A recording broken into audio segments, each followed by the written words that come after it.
Good morning, everyone. How are you? Hope so you are well and safe. In the last video, we have discussed about Bohr's model of atom and different line spectrums. So today we start the last topic of the Bohr's model, that is the difference between two energy states. Delta E is equal to E2 minus E1. E2 represent the final energy level and E1 represent the initial energy level. Delta E is equal to E2 minus E1. We know that about E, energy of a particular shell is equal to minus 2.18 into 10 to the power minus 18 1 over n square into z square, where E is the energy of nth shell, E is the energy of nth shell, means first shell, second shell, third shell, fourth shell, any of the shell. Minus 2.18 10 to the power minus 18, 2.18 10 to the power minus 18, this value represent the Rydberg constant, that is RH.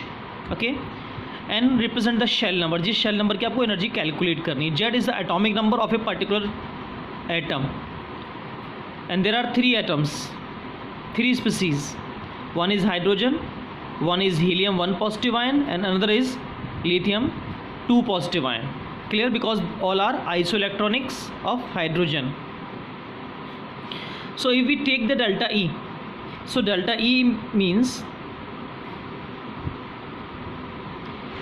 if we detect this value, means E2 means E2 is equal to 2.18 10 to the power minus 18 over 1 over 2 square. E1 means E1 2.1 10 to the power minus 18 1 over 1 square into z square.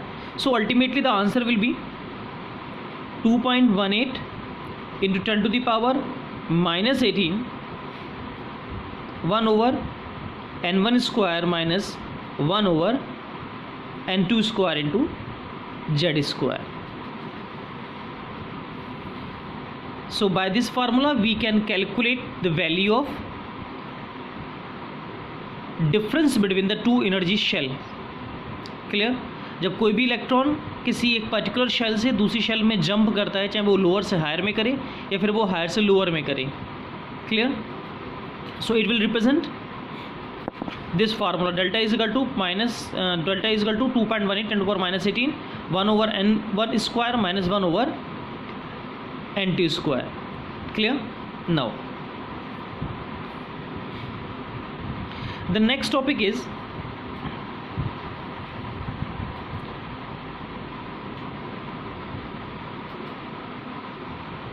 limitation of Bohr's model.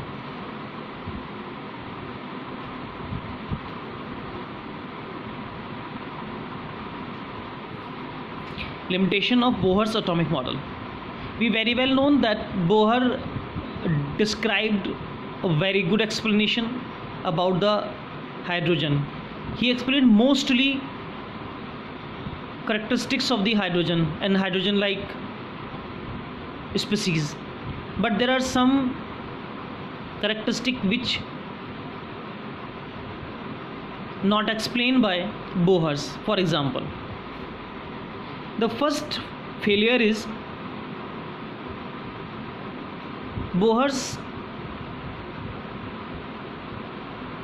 could not explain the finer details of the hydrogen atom. The finer details of hydrogen atom, which given by or explained by using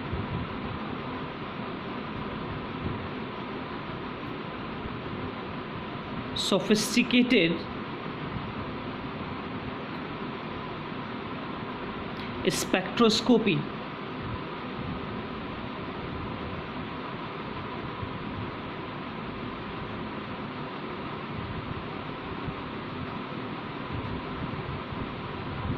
Spectroscopic technique.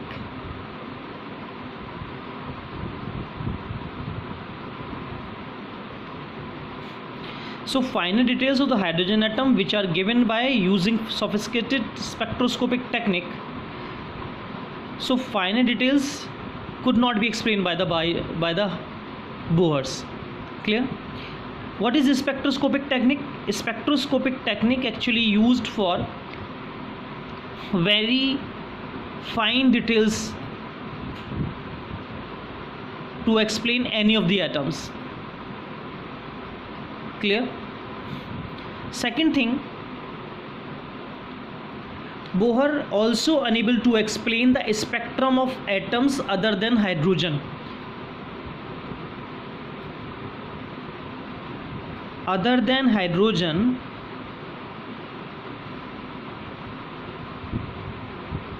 he could not explain. The next point is Bohr also unable to explain the splitting of spectral lines. हमने line spectrum study किया है hydrogen का, वहाँ पे बहुत सारी spectral line study करी है. क्लियर? अगर हम स्पेक्ट्रल लाइंस को मैग्नेटिक फील्ड में पास आउट कराएं, क्लियर, तो मैग्नेटिक फील्ड में पास कराने पे वो और फाइनर लाइंस में स्प्लिट हो जाती हैं. क्लियर? तो the splitting of the spectral lines in the magnetic field, अगर मैग्नेटिक फील्ड, अगर मैं मैग्नेट ड्रॉ कर दूं N pole N S pole, और मैग्नेटिक फील्ड में अगर ये पास कराऊं तो ये लाइट छोटी छोटी लाइंस में और स्प्लिट हो जाएगी, and that is known as the Zeeman effect. That is known as Zeeman effect, and this effect is not explained by Bohr.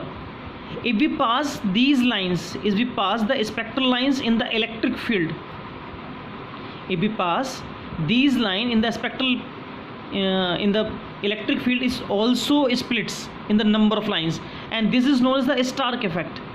This is known as Stark effect. So both these effect is not explained by Bohr. Clear? That is the third point. And the last point is,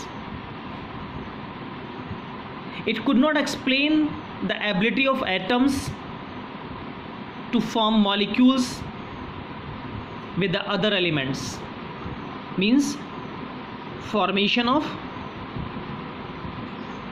chemical bond. Formation of chemical bond means how the chemical bond formed by the hydrogen. So these are the some drawbacks, these are the some failures, these are some the limitations of hydrogen atom. For clear? For hydrogen atom, and the given by Bohr's model. Okay, so now we start the next point, that is quantum mechanical model of the atom. So to shortcomings of Bohr's model की कुछ कमियों को दूर करने के लिए, कुछ shortcomings करने के लिए, उनके फेलियर्स को दूर करने के लिए, there are 2 points. Number 1 is dual behaviour of the matter, and second is Heisenberg uncertainty principle. One is dual behaviour of matter, and second thing is Heisenberg's uncertainty principle. Uncertainty principle.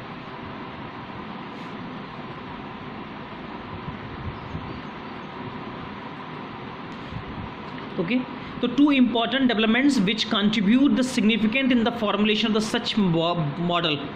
कौन सा model? जो models किसी भी atoms के लिए सबसे ज़्यादा general characteristic show करते हैं. तो किसी भी एटम में जनरल करेक्टरिस्टिक शो करने के लिए टू अनदर इम्पॉर्टेंट मॉडल दिए गए, that is dual behaviour of the matter and the Heisenberg uncertainty principle. Now we start the first one. Dual behavior of matter. So according to de Broglie,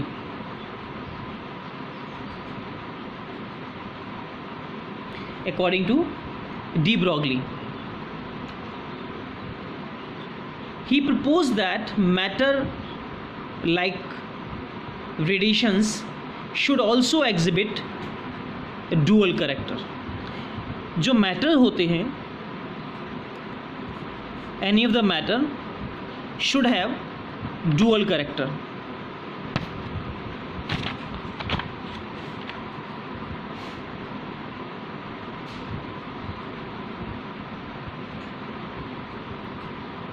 Should have dual character like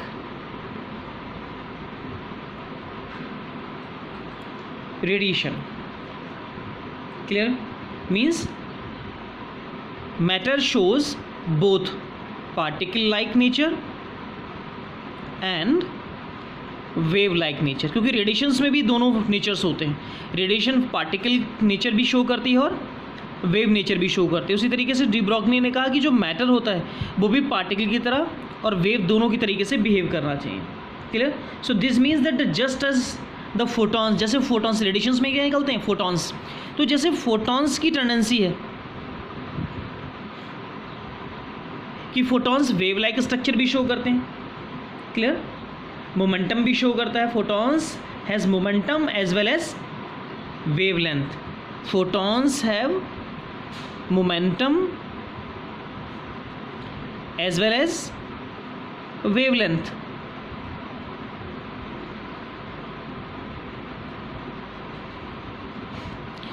As the photons have the tendency to show momentum and wavelength, electron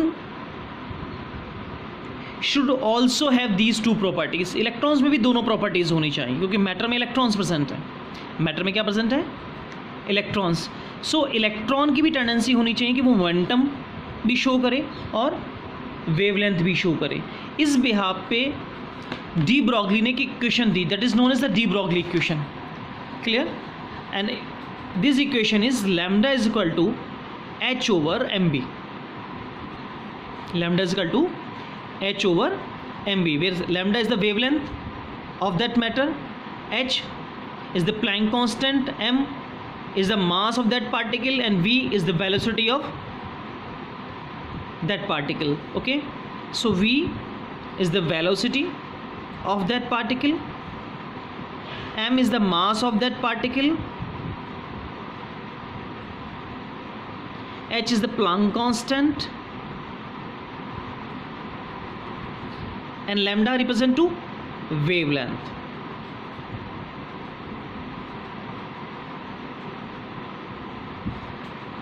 Actually this formula is formulated by the two energy labels. One is E is equal to mc square, and second one is E is equal to h nu. Means energy of the photon and energy of a particle, that is given by the Einstein. This equation is given by the Einstein and this equation is given by the Planck. Clear? If we write C as equal to the V, अगर मैं C को V assume कर लूँ, velocity of the light है. Clear? और if we write these two in the equality phase, so we write here mv square is equal to h over nu. Clear? And we very well known about this nu. What is nu? Nu means C is equal to nu lambda. That means nu is equal to C over lambda. So we write here m is equal to v square is equal to h c over lambda clear?